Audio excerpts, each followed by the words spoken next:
d'espion, c'est Agent Colito. Mon nom d'espion, c'est Agent Zécoptère.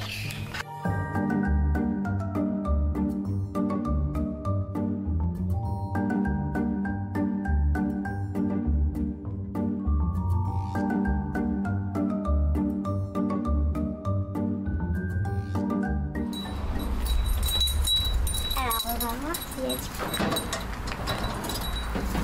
Oh, il y a une boîte! Aujourd'hui, on a reçu une nouvelle enquête et moi, je cherche l'agent Urticule. Et moi, je cherche le voleur. Professeur Urticule, il a ratissé parce qu'il a bu de l'eau et elle était empoisonnée. Et du coup, il est perdu dans le parc. Le grand intérêt d'une enquête pour les enfants, c'est que ça vient stimuler la curiosité. C'est-à-dire qu'on ne connaît pas la réponse d'avance, il va falloir trouver tous les éléments pour chercher cette réponse.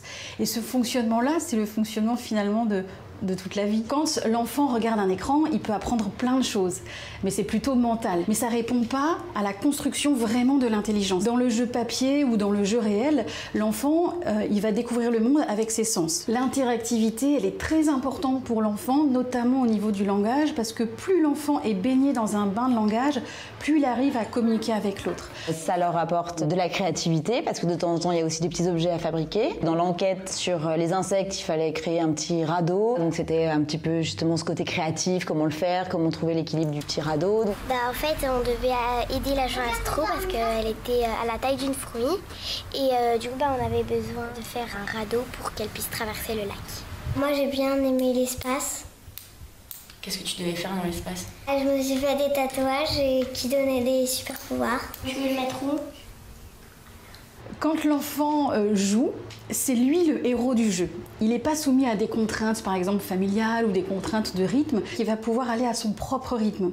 Il n'est pas assujetti au rythme d'un écran, par exemple, qui va beaucoup plus vite, avec des images qui sont saccadées, avec un rythme qu'il ne choisit pas. C'est lui qui décide à quel moment il joue et comment il interagit avec le jeu.